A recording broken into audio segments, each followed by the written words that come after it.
অনেকটা বাড়ির মাঝে আমার স্টুডেন্ট হল আছেন আমি হেল্প করছি আমার একটা বাড়ির মাঝে আলহামদুলিল্লাহ 6-7টা স্টুডেন্ট হল আছেন আমি যতখান পারি আমার যতখান সাহিত্য অনুযায়ী তোমার যত স্টুডেন্টের উদ্দেশ্যে আমি হইয়ার অথবা যে আইব প্রাথমিক অবস্থায় তোমাদের কোনো হেল্প লাগে আলহামদুলিল্লাহ আমার বাড়ির মাঝে তোমাদের হেল্প দিব 1 মাস 2 মাস থাকবা আস্তে আস্তে তুমি টাইম তোমার বইয়া যাইবা কিন্তু প্রাথমিক অবস্থায় আমি এটার দায়িত্ব নিলাম আল্লাহর উপরে ভরসা করিয়া।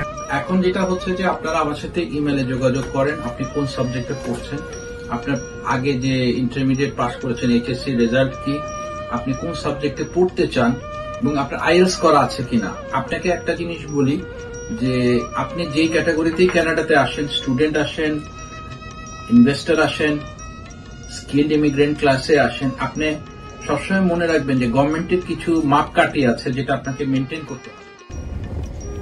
আসসালামু আলাইকুম ওয়া রাহমাতুল্লাহি ওয়া বারাকাতুহু আমার বিশ্বর ভাই বোন আমার বন্ধু বান্ধব আমার আত্মীয় স্বজন যে যেখানে আছেন যে যেখান থাকি বিশ্বর যে প্রান্ত থাকি আমার এই ভিডিওটা দেখা আমি সব জানাই আজকে বিকালের শুভেচ্ছা এবং ভালোবাসা দিয়া আমি আবার স্টার্ট করিয়ার আমার নেক্সট এপিসোড। আশা করি আপনারা সব ভালো আছেন আলহামদুলিল্লাহ আমিও ভালো আছি। তো বরাবরপুর মতো আমি রওনা দিলাই আমার গাড়ি অলরেডি গরম হয়ে গেছে কি বিসমিল্লাহি তাওয়াক্কালতু আলাল্লাহ ওয়ালা হাওলা ওয়ালা কুওয়াতা ইল্লা বিল্লাহিল আলিয়্যিল আযীম।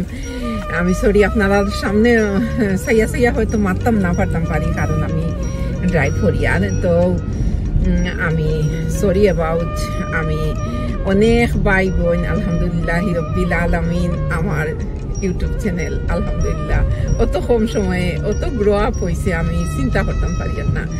এত বসে আমি 1000-এর উপরে আমার সাবস্ক্রাইবার হয়ে গেছেন আলহামদুলিল্লাহ রব্বিল আলামিন। যে আমার চ্যানেলটা সাবস্ক্রাইব করছেন সবরে আমি জানাই অনেক অনেক ধন্যবাদ। আর যে আমার চ্যানেলটা সাবস্ক্রাইব করছেন না প্লিজ দয়া করিয়া আমার চ্যানেলটারে সাবস্ক্রাইব করবা। এখন আমি ফার্স্ট স্টেপ হল আমি জানাইলাম আমার ছোট্ট একটা অ্যাক্সিডেন্ট হয়েছে আমার রাইট হ্যান্ডর ও ফিঙ্গারটার মাঝে। তো আমি অলমোস্ট 2 দিন হসপিটালে আসলাম। আমি অনেকটাই হতা হয়েছি না এবং আমার ফ্যামিলিরেও আমি হতা হয়েছি না কারণ সবে আননেসেসারি চিন্তা করবা বুঝছেন আমি পাক্কা বড় অ্যাক্সিডেন্ট হয়েছে আমার স্কিনের মাঝে আমি একটা পিকচার দিব। তো যেদিন অ্যাক্সিডেন্ট হইল টুইসডে আফটারনুনও আমি দরজাটা আর কি আমার পুরা তারা গিয়ে আমার দরজাটা মানে আমার মাইন্ডটা অন্য একটা ইয়োর মাঝে আসিল। তো আমার দরজাটা আমি ঠান্ডা স্নো আসিল তো স্নোর মাঝে আমি আমার আর কি গাড়ির দরজাটা আমার একটা ফিটনার মাঝে লাগাই দিয়েছি কারণ তুলিয়া তো ঠান্ডার মাঝে চাইছি লাগাইতাম আর আমার হাত ভিতরে তৈয়া আর আমি দরজাটা আঙ্গুল ভিতরে তৈয়া দরজাটা লাগাই দিয়েছি। খুব বড় একটা অ্যাক্সিডেন্ট হয়েছে। পয়লা আমি বুঝতে পারছি না ঠান্ডা তো এত ঠান্ডা। তারপরে বড় যখন আইছি তখন আস্তে আস্তে বেদনা হয়েছে তখন হসপিটালও গেলাম। হসপিটালে যাওয়ার পরে তারা আর কি মানে আমার নৌকে দিয়ে একটা দিয়া আর কি ওটা মানে ডেড ব্লাডটা আর বার করিয়া দিছে খুব সুন্দর অবস্থাতে দিছে কোনো অসুবিধা হয়েছে না। আমি আর কি সেন্সলেস হয়ে গেছিলাম আমি কিছু বুঝছি না কিন্তু পরের দিন আসি আবার আমার খুব বেদনা হয়েছে। তা আবার আমি হসপিটালে গেছিলাম গিয়া অলমোস্ট 2 দিন আমার ফোন নিচে গিয়ে আমার হাতটা কি আমারে ফোন ধরতে দিছে না যার কারণে আপনারা ইয়োটা আমি দেখতাম পারছি না আমি সরি। আমি আজকে দিস মর্নিং আমি হসপিটাল থাকি আইছি আলহামদুলিল্লাহ এখন সুস্থ আছি বাট আমার একটু কষ্ট হইব আমি হাত দিয়ে আর কি রাইট হ্যান্ডটা দিয়ে আমি সবসময় ড্রাইভ করি তখন আর কি লেফট হ্যান্ড দিয়াও আর কি মানে পাওয়ার দিয়ে আমি ড্রাইভ করি। যাই হোক আলহামদুলিল্লাহ আমার কোনো অসুবিধা হইতো নাই। আমার দর্শক হল প্রিয় ভাই বোন দর্শক হল লাগি আমার এটা কোনো ম্যাটার নাই। যাই হোক আলহামদুলিল্লাহ এখন খুব কথা হইল অনেক ভাই বোন আলহামদুলিল্লাহ রব্বিল আলামিন থাউজেন্ড ইয়ে করছেন আমার কমেন্ট করছেন আমার ইয়েতে হোয়াটসঅ্যাপে আমি সবগুলা দেখতাম পারছি না আমি সরি আমি সবগুলা দেখতাম পারছি না আমি ইমেলও আজকে আপনারা কিছু উত্তর দিব যে আর কি কমেন্ট করছেন। আর আমার রিকোয়েস্টটা হইল আমরা মাত্র স্টার্ট করছি আলহামদুলিল্লাহ রাব্বিল আলামিন অনেকে আমারে বালা পাইছেন, অনেকে আমারে সিলেট হিসাবে অনেক সম্মান করছেন। আমি থ্যাংক ইউ সো মাচ আপনারা এই সম্মানের লাগি। I am really appreciate. আমার সবে অনেক সুন্দর সুন্দর কমেন্ট করছেন। এবং আমার একটা বই, আমার এই মুহূর্তে নাম মনে পড়েন না, তাই চিটাগাং থাকি, আমারে খুব সুন্দর মেসেজ আসছে যে আপু আপনার এত ভালো লাগে, আমার মেয়েটা আপনার ড্রাইভটা খুব সুন্দর বালা পায়। আলহামদুলিল্লাহ রাব্বিল আলামিন, থ্যাংক ইউ সো মাচ। এবং তুমি আমারে কইছো চিটাগাং আসলে তোমার বাসায় যাইতাম, আমিও তোমারে কই আর তুমি কানাডাতে আসলে মোস্ট ওয়েলকাম মাই হোম। আমি তোমারে আমার বাসার লাগি আমন্ত্রণ করলাম। আলহামদুলিল্লাহ রাব্বিল আলামিন। আর তুমি যে আমারে তোমার বাসায় যাওয়ার লাগে হইছো, আমি খুব খুশি হয়েছি। আলহামদুলিল্লাহ রাব্বিল আলামিন, থ্যাংক ইউ সো মাচ। আর আরো একটা ছোট্ট একটা ছেলে, তুমি তোমার বউ বাচ্চার পিকচার পাঠাইছো, সো কিউট। আলহামদুলিল্লাহ মাশাআল্লাহ। তুমি আমারে মা বলে সম্মান করছো, তুমি আমার ছেলে হইয়া তুমি জীবন বেঁচে থাকো। তুমি আমার কানাডাতে আসো ভাই না আসো, তুমি আমার ছেলে হিসাবেই থাকবা, আমার সাথে থাকিও। আর যদি কানাডাতে আসো আলহামদুলিল্লাহ এখানেও আমার ছেলে হইয়া থাকবা, তুমি আমার ছেলের বেশিও। আলহামদুলিল্লাহ রাব্বিল আলামিন। এবং অনেক বাইয়ে অনেক সুন্দর সুন্দর কমেন্ট করছেন, অনেক সুন্দর সুন্দর কমেন্ট, আমি ভাষায় প্রকাশ করতে পারবো না এগুলা। যাই হোক, আপনারা এত ভালো পাইছেন আমারে, মাশাআল্লাহ। তো এখন কথা হইল, আমি আপনার লগে আছি এবং ইনশাল্লাহ আমি থাকবো। আমি দুই তিন সপ্তাহের মাঝে আমি মন্ট্রিয়াল চলে যাই। মন্ট্রিয়াল হইল, আমি আপনারে বুঝাই, 10টা প্রভিন্স আছে কানাডার মাঝে। 10টা প্রভিন্সের মাঝে আমরা হইলাম সেন্ট্রাল, মানে টরন্টো বড় একটা এক্সপেন্সিভ একটা শহর অন্টারিওর মাঝে। তো আমি টরন্টোতে আছি বর্তমানে। আমার মন্ট্রিয়ালেও আমার বাড়ি আছে আলহামদুলিল্লাহ। আমার মন্ট্রিয়ালে আমার 4টা বাড়ি আছে। তো আমার অনেকটা বাড়ির মাঝে আমার স্টুডেন্ট হল আছেন, আমি হেল্প করছি। আমার একটা বাড়ির মাঝে আলহামদুলিল্লাহ 6-7টা স্টুডেন্ট হল আছেন। আমি যতখান পারি, আমার যতখান সাহিত্য অনুযায়ী তোমার যত স্টুডেন্টের উদ্দেশ্যে আমি হই, আর অথবা যে আইব প্রাথমিক অবস্থায় তোমাদের কোনো হেল্প লাগে, আলহামদুলিল্লাহ আমার বাড়ির মাঝে তোমাদের হেল্প দিব। 1 মাস 2 মাস থাকবা, আস্তে আস্তে তুমি তাই তোমার বইয়া যাইবা। কিন্তু প্রাথমিক অবস্থায় আমি এটার দায়িত্ব নিলাম আল্লাহর উপরে ভরসা করিয়া, যে আইবা আমার বাড়িতে থাকতে পারবা, কোনো অসুবিধা নাই। খালি আর কি খাওয়া দাওয়া তো যতখান পারি আলহামদুলিল্লাহ আমার সাধ্য অনুযায়ী আমি চেষ্টা করবো তোমরা আমার সাথে থাকিও। আর কিতা হইতাম, আর আমি হইরাম ধৈর্য হারা হইও না, সবে ধৈর্য ধরো, আস্তে আস্তে আলহামদুলিল্লাহ রাব্বিল আলামিন। 21, 22, 23 তে অনেক স্টুডেন্ট আনবো। আমি বেশি স্টুডেন্টের উদ্দেশ্যে আজকে হইলাম, অনেক স্টুডেন্ট আনবো। আর আমরা চাইমো আর কি যত প্রকারের স্টুডেন্ট বা অন্য ইয়েতে কম এডুকেশন আছে তারারেও আমরা হেল্প করতে পারি। তো আমরা সাথে থাকবাই। আমি অনেক ইমেল পাইছি, আমি আবারও সরি হইলাম, আমি ইমেলের আনসার দিতে পারছি না, কারণ আমি 2 দিন হসপিটালে আসলাম, আমার ফোন আমার লোকে আসবে না, আমার কম্পিউটার বড় আছে। তো আলহামদুলিল্লাহ আজকে আমরা কিছুটা উত্তর দিব আপনারারে। আর ধৈর্য আর হইবা না প্লিজ, ইয়ে করবা। আরেক ভাই আমারে I think Saudi Arab Abu Dhabi, আমি জানি না কোন জায়গাটা কি, আমার পুরো মনে নাই, কইছেন যে ইয়ে করতে একটা এজেন্সি আর কি পয়সা চান ইয়ে করবার লাগি। তো এজেন্সিটা এখন আর পয়সা দেন না যেন, কারণ আপনারা তো দেখছেন বিসমিল্লাহি তাওয়াক্কালতু আলাল্লাহ ওয়া লা হাওলা ওয়া লা কুওয়াতা ইল্লা বিল্লাহিল আলিয়্যিল আযীম। আমি হাইওয়ের মাঝে উঠলাম, তো আপনারা তো ভালো করে দেখছেন যে আপনারা ভালো করে দেখতে পারবা যে অনেক এজেন্সি কিন্তু তারা টেকা লইয়া যাইব কি আপনারা কাছ থেকে, বুঝছেন না নিতে। আপনারা বুয়া ইনফরমেশনও খান দিবা না। আমরা লোকে যখন অনেকে পাইয়ে জিজ্ঞাসা করছেন, তো একটু আস্তে ধীরে আমরা আপনারা উত্তরটা দিই।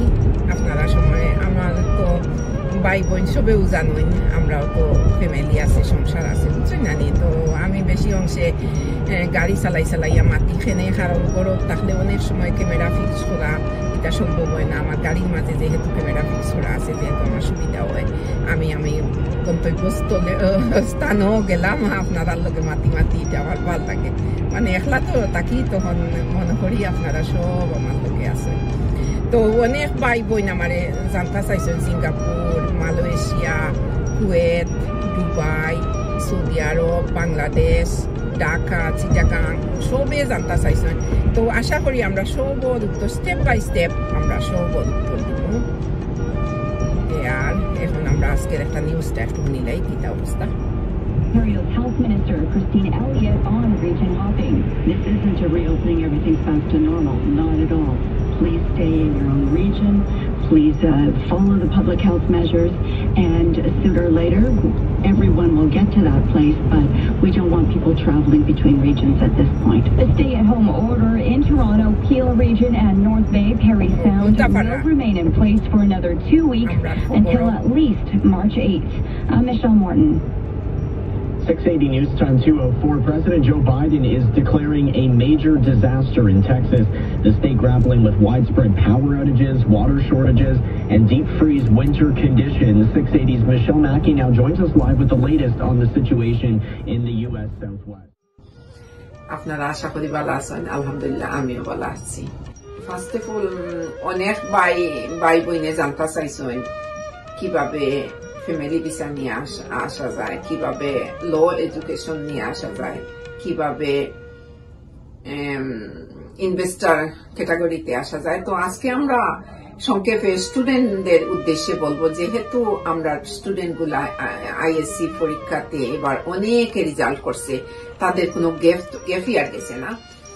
এখন যদি আপনারা এর পাশে আইএলটিএসটা করিয়ে আপনারা আমাদের কাছে গুড মেটেরিয়াল দিতে পারেন, আমরা গুড ওয়েতে আপনারা অ্যাপ্লাই করতে সাহায্য করবো, এবং আপনারা আমরা সাথে থাকবা, তাহলে আমরা সাহায্য করবো আপনারা কিলা অ্যাপ্লাই করা যায়, কিলা করা যায়। কিন্তু ইমেলের মাধ্যমে আপনারা বেশি যোগাযোগ করবা, করলে গিয়ে আমরা ইমেলটাতে আমরা আপনারা ইউজ পরিমাণে আমরা হেল্প করতে পারবো। এটাই আমাদের সৎ উদ্দেশ্য। কিন্তু আমরা কোনো ভুল তথ্য দিব না, কারণ আমরা উদ্দেশ্যটা হইল সৎ উদ্দেশ্য নিয়েই আমরা কাজ করতেছি।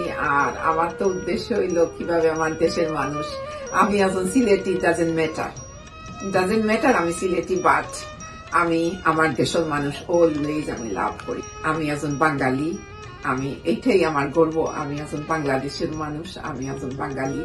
আর আমার মন মানসিকতা সবসময় আমি বাংলাদেশের মাঝে করে দিয়েছি। তো আপনারা অনেক ভাই বোনে আমার এত সুন্দর সুন্দর কমেন্ট করছেন, আমি বাসায় প্রকাশ করতে পারবো না। আলহামদুলিল্লাহ রব্বিল আলামিন আমার সিলেটি হিসাবে সবাই আমার অনেক সম্মান করছেন। Thank you so much. আচ্ছা, আজকে আমরা আলাপ করব স্টুডেন্ট ভিসা নিয়ে। যেহেতু আমাদের দেশে অনেক স্টুডেন্টরা এইচএসসি পাস করেছেন, তো আজকের পর্বটা আমরা বিশেষ করে বলি না, আমরা স্টুডেন্টদেরকে নিয়ে ওনাদের আগে আমরা সাহায্য করা আমরা দরকার আমি মনে করি। কারণ স্টুডেন্টরা যেহেতু রিসেন্টলি আমরা রেজাল্টটা পাইছি, যেহেতু আপনাদের জন্য সুবিধা হইব।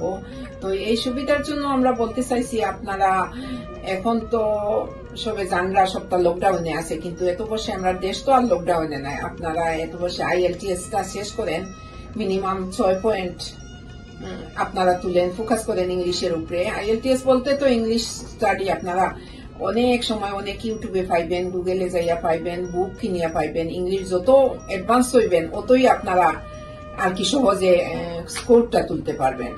আইএলটিএস এমন কোনো কষ্টের কিছু না, ইংলিশ শুধু ইংলিশটাই রিকোয়ারমেন্ট হইল বেশি। তো আজকে আমরা আলাপ করি তাহলে স্টুডেন্টদের নিয়ে। এখানে আমরা দেখতে পাচ্ছি আমাদের ওয়ালে অনেক জন জানতে চাইছে কিভাবে আসতে পারেন স্টুডেন্ট ভিসা নিয়ে। তাই কাজী ভাইয়ের সাথে আমরা একটু আলাপ করি, আমরা কিভাবে আপনাদের হেল্প করতে পারি।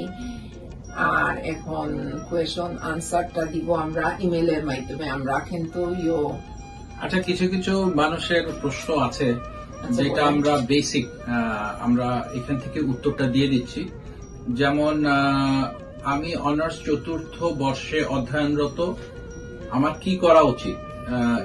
অ্যাকাউন্ট আইডি নাম হচ্ছে সীমান্ত টিভি। এখন যেটা হচ্ছে যে আপনারা আমার সাথে ইমেলে যোগাযোগ করেন, আপনি কোন সাবজেক্টে পড়ছেন, আপনার আগে যে ইন্টারমিডিয়েট পাস করেছেন এইচএসসি রেজাল্ট কি, আপনি কোন সাবজেক্টে পড়তে চান এবং আপনার আইএলস করা আছে কিনা। আপনাকে একটা জিনিস বলি যে আপনি যেই ক্যাটাগরিতেই কানাডাতে আসেন, স্টুডেন্ট আসেন, ইনভেস্টর আসেন, স্কিলড ইমিগ্রেন্ট ক্লাসে আসেন, আপনি সবসময় মনে রাখবেন যে গভর্নমেন্টের কিছু মাপকাঠি আছে যেটা আপনাকে মেনটেন করতে হবে। আপনারা যদি অন্য কারোর কথা শুনে মনে করেন যে আইএলস ছাড়া আসা যাবে, এটা ছাড়া আসা যাবে, এইগুলো ঘটনা, এই তথ্যগুলো সঠিক না। অনেকে অনেক রকম ইনফরমেশন আমি পাই, দেখি ইউটিউবে, অনেকে বলছে যে আইএলস ছাড়া আসা যাবে। স্টুডেন্ট ভিসা আসতে গেলে আপনার যে জিনিসটা 1 নম্বর লাগবে সেটা হচ্ছে আইএলস। আইএলসটা আপনি করবেন এবং আপনি 6, 6.5 স্কোর করেন, এটা খুব একটা কঠিন একটা ব্যাপার না। তারপরে আমরা আজকে শুরু করছি। বেসিক্যালি আপনারা যারা এই বছর উচ্চ মাধ্যমিক পাশ করলেন, তো আপনারা যারা চেষ্টা করছেন বিভিন্ন জায়গায় বিভিন্ন ইউনিভার্সিটিতে ভর্তি হওয়ার জন্য, দেশের বাইরে পড়ার জন্য, তো আপনি একটা আইডিয়া দিয়ে দিই, বেসিক আইডিয়া যে আপনার কিরকম খরচ হতে পারে, আপনার কিরকম ব্যাংক সলভেন্সি টাকা থাকতে লাগবে, টিউশন ফিস কত, কাজ করতে পারবেন কিনা, এগুলো আমি বেসিক উত্তরগুলো আজকে দিয়ে দিই। তো প্রথম হচ্ছে যে আপনার মিনিমাম মাপকাঠি হচ্ছে যে আপনাকে এইচএসসি 12 গ্রেড ইকুইভ্যালেন্ট, মানে যেটাকে আমরা ইন্টারমিডিয়েট এইচএসসি বলি, এটুকু আপনাকে কমপ্লিট করতে হবে। এটার যে ট্রান্সক্রিপ্ট, আমরা যেটাকে বাংলায় বলি মার্কশিট, এটা আপনার হাতে থাকতে হবে। এটা হচ্ছে 1 নম্বর রিকোয়ারমেন্ট। 2 নম্বর রিকোয়ারমেন্ট যেটা হচ্ছে সেটা হচ্ছে যে আপনাদেরকে আইএলসটা করতে হবে। আইএলস এর কোনো বিকল্প নাই। আপনাকে যেভাবেই বুঝাক না কেন যে আইএলস ছাড়া আসা যাবে, আইএলস ছাড়া আসা সম্ভব না।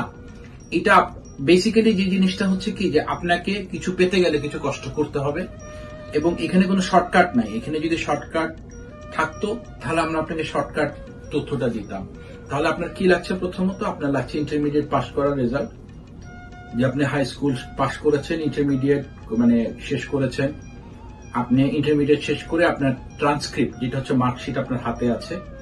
আর 3 নম্বর, তারপরেটা হচ্ছে যে আপনি ওটাকে কি বলে, যে আপনি আইএলসটা কমপ্লিট করেছেন। এটা খুব কঠিন একটা ব্যাপার না। বেসিক্যালি আপনাকে কোনো কোর্স যদি মনে করেন যে আপনাকে ভর্তি হয়ে কোর্স করবেন, বাংলাদেশের সব জায়গায় এখন আইএলস এর কোর্স করায়, সেখানে ভর্তি হবেন, তো আপনারা ওখানে ভর্তি হতে পারেন। এরপরে আপনারা যেটা হচ্ছে, আপনারা ইউটিউবে অনেক কন্টেন্ট আছে, অনেক উপকরণ আছে, আইএলস, স্পোকেন ইংলিশ, অনেক আপনারা ফ্রিতেই, আপনাদের পয়সা খরচ করতে হবে তা না, আপনারা ওখান থেকে অনেক উপকরণ পাবেন, হোম স্টাডি করার ম্যাটেরিয়ালস পাবেন। ওখান থেকে আপনারা প্র্যাকটিস করে আপনারা পরীক্ষার জন্য রেডি হতে পারেন। অথবা যদি মনে করেন যে অতটুকু আপনারা কনফিডেন্ট না, দেন আপনারা বিভিন্ন কোর্স আছে, আইএলস এর কোর্স সারা বাংলাদেশে এখন করায়, ওখানে আপনারা ভর্তি হয়ে যান। ভর্তি হয়ে আপনারা কোর্সটা করেন। কোর্সটা করার পরে যেটা আইএলস এর স্কোরটা কিন্তু আমাদের হাতে চাই, আমরা লাগবে। তারপরে আপনার এরপরে আসছে আপনার এখানকার অ্যাডমিশন করানো, আপনার আইএলস স্কোর, ইন্টারমিডিয়েট এবং আরো কিছু ডকুমেন্টস আপনারা যখন আমাদের সাথে ইমেলে যোগাযোগ করবেন। সবসময় মনে রাখবেন যে আপনারা যখন ওয়ালে লিখেন, ওয়ালে আমাদের সবার পক্ষে ইন্ডিভিজুয়ালি শত শত লোককে দেওয়া সম্ভব না। যারা সিরিয়াস, ঠিক আছে, তাদেরকে আমাদেরকে ইমেল করবেন, আমরা ইমেলে আপনাদেরকে উত্তর দিয়ে দিব। অলরেডি আমি অনেকগুলো ইমেলের দেখেছি, উত্তরও দিয়েছি, আর স্টিল কাজ করতেছি। তো আপনাদেরকে মনে রাখতে হবে যে আপনাদের আসার জন্য ইন্টারমিডিয়েট পাস, আইএলস স্কোর, এই দুইটা আপনার এটা মাস্ট লাগবে। তারপরে জিনিসটা কি আসতেছে, পড়াশোনার খরচ। পড়াশোনার খরচটা যদি আমরা বলি, একজন ইন্টারন্যাশনাল স্টুডেন্টকে কত টাকা খরচ করতে হবে এবং কত টাকা ব্যাংকে দেখাতে হবে, সেটার অ্যামাউন্ট হচ্ছে $15,000 থেকে $20,000 ইনিশিয়ালি। আপনারা যে সাবজেক্ট, ইউনিভার্সিটি, কলেজ ভর্তি হতে চান, তো সেই ক্ষেত্রে আপনাদের 15, 20, 25 ডিপেন্ড করে কোন ইউনিভার্সিটি, কোন সাবজেক্টে ভর্তি হতে চাচ্ছেন, এটার উপরে ডিপেন্ড করছে একটা জিনিস। আর 2 নম্বর হচ্ছে যে আপনাকে কত টাকা দেখাতে হবে ব্যাংকে। সো ব্যাংকে দেখানোর অ্যামাউন্ট 60-65 লাখ টাকা আপনাকে ব্যাংকে দেখাতে হবে। যে এইটা হচ্ছে আপনি যখন স্টুডেন্ট ভিসা হিসেবে আসবেন, এই টাকাটা দেখানো লাগে, 60-65 লাখ টাকা দেখানো লাগে। হ্যাঁ, দেখানো লাগে আমাদের। ও আরেকটা হচ্ছে আমাদের অনেক ব্যাংকে কিন্তু এটা আমরা, হ্যাঁ, এটা আমরা ব্যাংক অনেক সাহায্য করে। আপনারা ব্যাংকে কথা বলেন, দেখতে পারেন, ব্যাংক অনেক রকম ভাবে ব্যাংক সাহায্য করে। এটা আমরা এখানে কানাডায় বসে আমরা ডিটেলস বাংলাদেশি ব্যাংকের বিষয়ে আলাপ না করলাম, বাট আমরা জানি যে বাংলাদেশে আপনারা যখন ব্যাংকের সাথে যে আলাপ করবেন তারা বিভিন্নভাবে আপনাদেরকে হেল্প করতে পারে। আচ্ছা, এইগুলো ব্যাংক স্টেটমেন্ট এবং আরো টুকটাক কিছু জিনিসপত্র লাগবে, কিছু পেপার ওয়ার্ক লাগবে, সেগুলো আমাদের সাথে যখন ইমেলে যোগাযোগ করবেন আমরা আপনাদেরকে একটা লিস্ট দিয়ে দেবো, ওই অনুযায়ী করবেন। তারপর আমরা আপনাদেরকে অফার লেটার যেটা সেটা পাঠিয়ে দিলে তারপরে ভিসার জন্য আপনাদেরকে প্রিপেয়ার করব। এই হলো আপনার প্রথম পর্ব। দ্বিতীয় পর্ব যে ব্যাপারটা হচ্ছে, এখানে যখন আপনারা আসবেন, আসার পরে কি করতে হবে সেটাও আমি বলে দিচ্ছি। যে এখানে আসার জন্য আপনার অ্যাটলিস্ট 8 থেকে 10 মাসের থাকার খাওয়ার খরচ, যেটা অ্যারাউন্ড $7,000 থেকে $10,000, এটা কিন্তু আপনার সাথে থাকতে হবে। ইউনিভার্সিটি টিউশন ফিস বাদেও আপনার $7,000 থেকে $10,000 মিনিমাম থাকতে হবে। এখানে আসার পরে আপনি যেটা করতে পারেন, আপনি কারোর সাথে মানে বাসা শেয়ার করেও থাকতে পারেন। আচ্ছা, ওইটা আমি একটা বলি, মানে অন্টারিওতে যখন আপনারা স্টুডেন্ট ভিসার জন্য অ্যাপ্লাই আমরা করব, কারণ অন্টারিওতে আমাদের লাইসেন্সটা আছে, মন্ট্রিয়ালে নাই, হয়তো আমরা করে নিব লাইসেন্সটা। কিন্তু আমরা বেসিকলি আমাদের দেশের যে মানুষগুলা মধ্যবিত্ত ফ্যামিলির আছে, হয়তো এত টাকা নাও থাকতে পারে, কিন্তু মন্ট্রিয়ালে যদি আপনারা অ্যাপ্লাই করেন, মন্ট্রিয়ালে কস্টটা হচ্ছে কম। মন্ট্রিয়াল একটা ফ্রেঞ্চ প্রভিন্স হইলেও অনেকে আবার বই দেখায় যে ইংলিশ নাই, কিন্তু অনেকটা ইংলিশ ইউনিভার্সিটি আছে, ইউনিভার্সিটি কলেজ আছে, অনায়াসে আপনারা মন্ট্রিয়ালেও আসতে পারবেন। যেহেতু আমার বাসায় এখন 6টা স্টুডেন্ট আছে, 6টা স্টুডেন্টই তো তারা ইংলিশ ইউনিভার্সিটিতে পড়তেছে, তো এই কস্টটা আর কি কম হইব। তো এটা বাসার ব্যাপারেও আমি আর কি একটু সাহায্য করতে পারি, কারণ প্রথম অবস্থায় আসি, আমার বাসায় উঠতে পারবেন, আমার আলহামদুলিল্লাহ জায়গা দিতে পারবো না, বাট কিছু না কিছু তো সাহায্য করতে। আপার এই অ্যাটিটিউডটা আমার খুব ভালো লাগে যে আপা সবাইকে যতটুকু মানে সামর্থ্যের বাইরেও সাহায্য করার চেষ্টা করে। হ্যাঁ, আমি অবশ্যই সাহায্য করবো আমার ইনশাআল্লাহ, এটাই। আর সবসময় একটা জিনিস মনে রাখবেন যে there is no shortcut। আপনি মনে করেন যে ভিসা ছাড়া, মানে আইএলটিএস ছাড়া, এটা ছাড়া, ওইটা ছাড়া আপনি এই দেশে আসতে পারবেন, এটা কিন্তু মানে এটা সম্ভব না। এখন অনেকেই ইউটিউবে কন্টেন্ট বানায়, আমি দেখেছি এগুলা, কিন্তু আমার কাছে জিনিসগুলা হয়নি। তো যাই হোক, এখন আমি আর university to university tuition fees, আপনার পড়ার বাৎসরিক খরচের এটা ডিপেন্ড করে কম বেশি। আমরা ম্যানিটোবাতেও আপনাকে ভর্তি করতে পারি, টরন্টোতেও করতে পারি, ডিফারেন্ট প্রভিন্সে করতে পারি। সেক্ষেত্রে আপনার কোন সাবজেক্টে পড়তে চান এটাও আমাদেরকে জানতে হবে। সব থেকে আগে মনে রাখবেন যে আপনার 1 বছরের টিউশন ফিসের টাকাটা আপনাকে অবশ্যই শো করতে হবে। এখানে আমাকে একজন জিজ্ঞেস করেছে যে আমি ওয়ার্ক পারমিট পাবো কিনা। হ্যাঁ, স্টুডেন্টরা অবশ্যই ওয়ার্ক পারমিট পাবে 20 ঘন্টা কাজ করার জন্য। তারপরে আমি আরো দেখি, যদি আপু আমি কানাডা যাবো, কত টাকা লাগবে জানাবেন। কিন্তু এখন এখানে একজন আছে, বর্তমানে টেলারিং এর দোকান আছে, আমি কি টেলারিং কাজের জন্য আসতে পারবো কিনা, আমার বাড়ি সিলেটে। এটা আমাদের ইমেল করেন। আজকে আমরা শুধু স্টুডেন্টদেরকে দেখছি, দেখি স্টুডেন্ট আর কে জানতে চেয়েছেন আমাদের এখানে। How to communicate with you dear sister, I want to Canada. Early birds 07 উনি লিখেছেন, how to communicate with you dear sister, I want to go to Canada, please help me. Of course we want to help you. Yes, there is an email address, please contact us. Thank you. আচ্ছা, ও আহমেদ মৌলভীবাজার থেকে কিভাবে Canada আসবো? মৌলভীবাজার থেকে কিভাবে Canada আসবেন? আপনারা আমাদেরকে email করেন যে আপনার ব্যাকগ্রাউন্ড কি, এটা আমাদেরকে জানতে হবে। ব্যাকগ্রাউন্ড না জানলে তো আমরা কিছু আপনাকে হেল্প করতে পারবো না। আচ্ছা, 92 না, এটা সাহায্য করতে পারেন। আরেকজন দিয়েছেন মুজাম্মিল খান, মাশাআল্লাহ সিস্টার্স, দোয়া for you, go ahead. Thank you ভাই আপনার কমেন্টের জন্য, ইনশাআল্লাহ। আচ্ছা, আপাকে আর কি দিয়ে, sister I am interested, please can you give me more advice. হ্যাঁ, আমরা মোর অ্যাডভাইস দেওয়ার জন্য এপিসোডটা বানিয়েছি।